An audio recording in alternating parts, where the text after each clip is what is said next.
बिस्मिल्लाहिर्रहमानिर्रहीम। अस्सलामुअलैकुम। Hopeless medicos में आप सबको खुशामदीद। उम्मीद करती हूँ आप सब खैरियत से होंगे।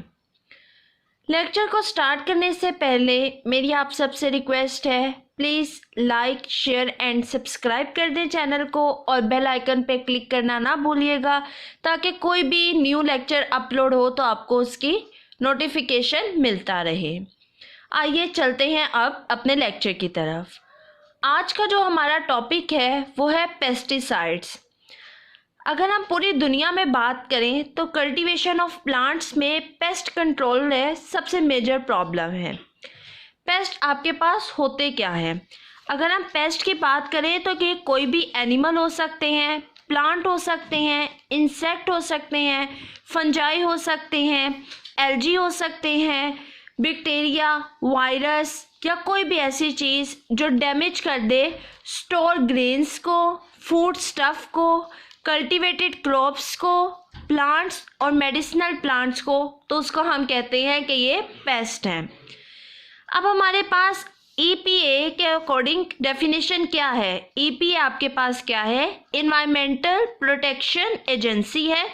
इसके अकॉर्डिंग आपके पास पेस्टिसाइड्स हैं कोई भी सब्सटेंस या मिक्सचर ऑफ सब्सटेंसेस हो सकता है जो हम यूज़ करते हैं पेस्ट से पेस्ट से प्रिवेंशन के लिए, उनको डिस्ट्रॉय करने के लिए या रिपेल करने के लिए, उसको हम कहते हैं पेस्टिसाइड्स। जनरल डेफिनेशन की बात करें तो आपके पास जो पेस्टिसाइड्स हैं ये टॉक्सिक सब्सटेंस होता है जो किल करते हैं पेस्ट को या एनिमल। पेस्ट में आपके पास animal, plant, bacteria, fungi, herbs, algae सब कुछ इंक्लूड है।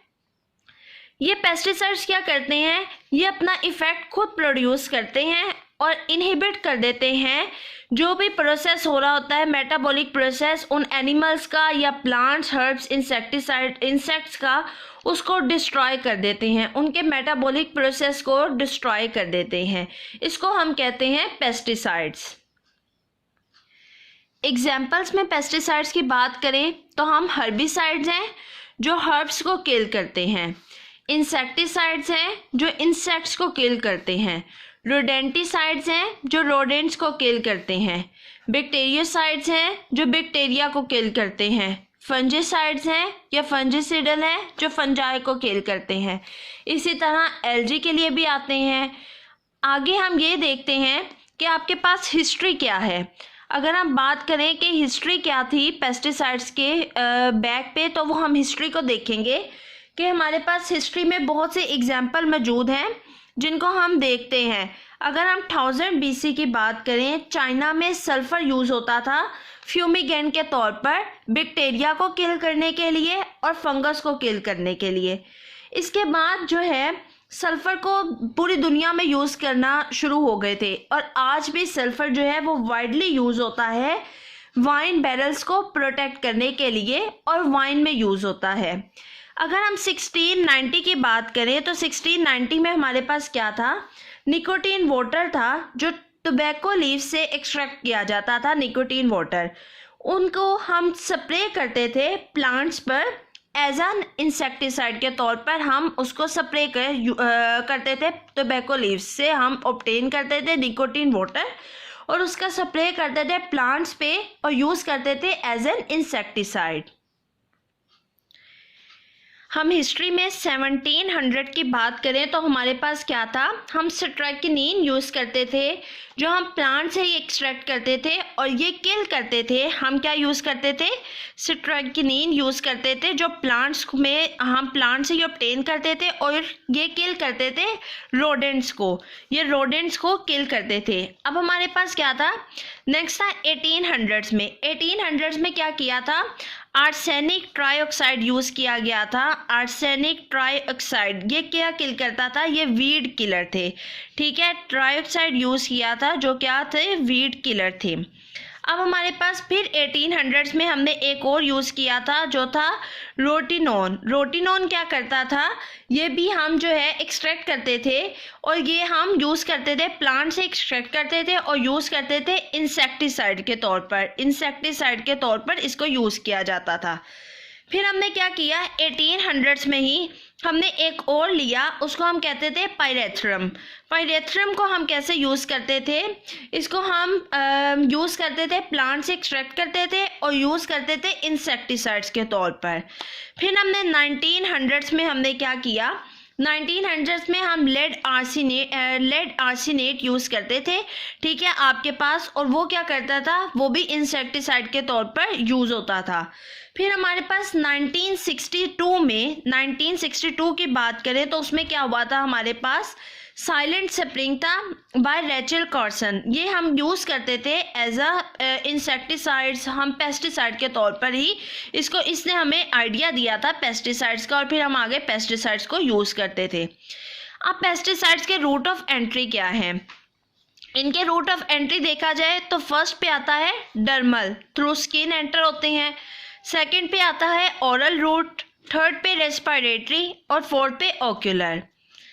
प्रॉपर्टीज़ क्या हैं, किसी भी पेस्टिसाइड की देखा जाए तो वो उनका अपना मैकेनिज्म ऑफ एक्शन होता है, एक पोटेंसी होती है स्पेसिफिक, स्पीड ऑफ इफेक्ट भी उनका एक स्पेसिफिक ही होता है, और डोज कितनी चाहिए, कितनी रिक्वायर है प्रोडक्ट इफेक्ट के लिए, ठीक है, कितनी प्रोडक्ट इफेक्टिव कब होगी, उसके लिए कितने डोज रिक्वायर है, ये सब कुछ एक पेस्टिसाइड्स के हर एक की स्पेसिफिक प्रॉपर्टी है। डिफरेंट पेस्टिसाइड्स के डिफरेंट मैकेनिज्म ऑफ एक्शन है, उनकी डिफरेंट पोटेंसी होती है, स्पीड ऑफ एक्शन भी डिफरेंट है, और आपके पास डोज जितनी हमें रिक्वायर होती है वो डोज भी डिफर करती है।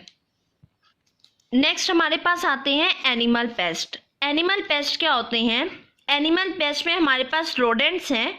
रोडेंट्स क्या करते हैं, ये रिस्पॉन्सिबल होते हैं, ये डैमेज कर देते हैं, ये डिस्ट्रॉय कर देते हैं मेडिसिनल और एग्रीकल्चरल क्रॉप्स को, मेडिसिनल प्लांट्स को भी डिस्ट्रॉय कर देते हैं और एग्रीकल्चरल क्रॉप्स को भी डिस्ट्रॉय कर देते हैं, स्पॉइल करते हैं या स्पॉइल कर देते हैं या कंटेमिनेट कर देते हैं क्रूड ड्रग्स को, ठीक है। अब जब ये स्पॉइल और कंटेमिनेट कर देते हैं तो ये सूटेबल नहीं होते कि हम इनको फार्मास्यूटिकल इंडस्ट्री में यूज़ कर सके। अब हमारे पास स्पॉइलेज या कंटेमिनेशन होती क्यों है, ये किस तरह से करते हैं, या तो ये एक्सक्रीटरी प्रोडक्ट से कर देते हैं, ठीक है, प्रोडक्ट्स को आप जो है स्पॉइल कर देते हैं, या इनके हेयर्स की वजह से प्रोडक्ट कंटेमिनेट और स्पॉइल हो जाती है।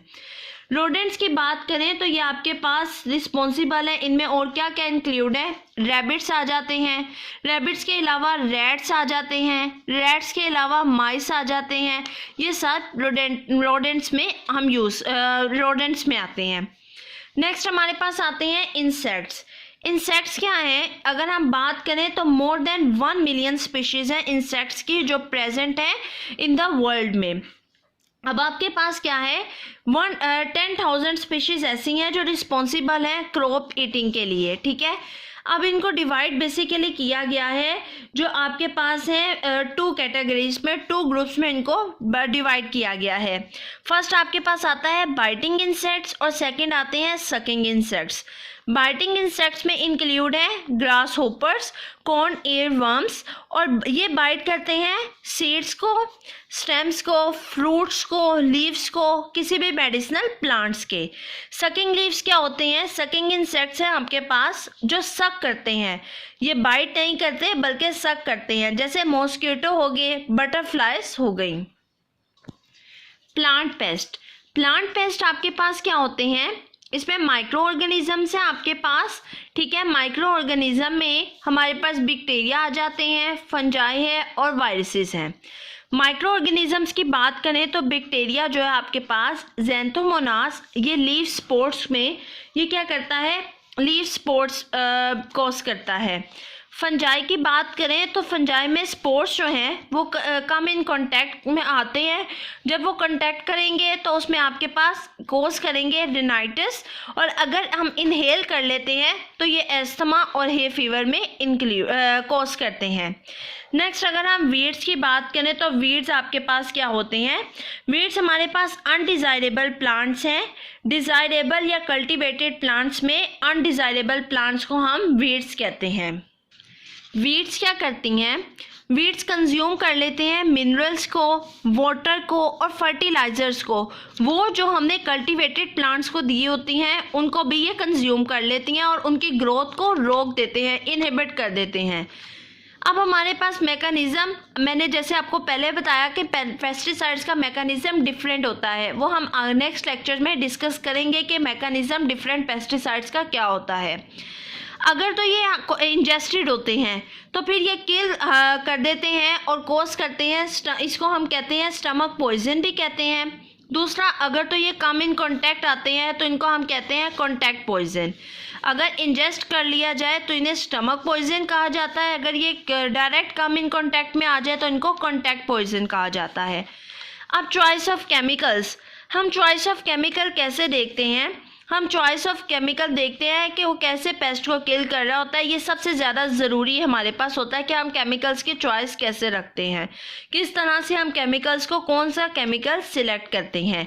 चॉइस ऑफ केमिकल डिपेंड करती है कि आपके पास पेस्ट के कौन से टाइप है और हैबिटेट क्या है पेस्ट का। अब आपके पास टाइप्स कौन कौन सी आ सकती हैं? रोडेंट्स आ सकते हैं, हर्ब्स आ सकते हैं, इंसेक्ट्स आ सकते हैं, फंजाई आ सकते हैं, ठीक है। अब इसमें आपके पास दूसरा हम देखते हैं हैबिटेट, आउटडोर है या इनडोर है। अगर तो इनडोर होगा तो हम ऐसे केमिकल्स को यूज़ करेंगे जो ह्यूमन के लिए भी डैमेज कोज ना करे। अब हमारे पास इसेंशियल ऑफ गुड पेस्टिसाइड्स, हमें क्या क्या गुड पेस्टिसाइड्स कैसे कैसे, उसकी क्या क्या क्वालिटीज़ होनी चाहिए। फर्स्ट है हाई मार्जिन होना चाहिए सेफ्टी का, प्लांट्स के लिए भी और एनिमल्स के लिए, कि वो कोई भी डैमेज कोज ना करें लाइफ स्टॉक के लिए, ठीक है। हैंडल करना इजी हो, ठीक है। टॉक्सिसिटी लेस होनी चाहिए, इसमें आपके पास फ्लेमेबल करैक्टर नहीं होना चाहिए और कॉस्ट जो है वो अफोर्डेबल होनी चाहिए। Thank you so much. Please like, share and subscribe my channel. Thank you.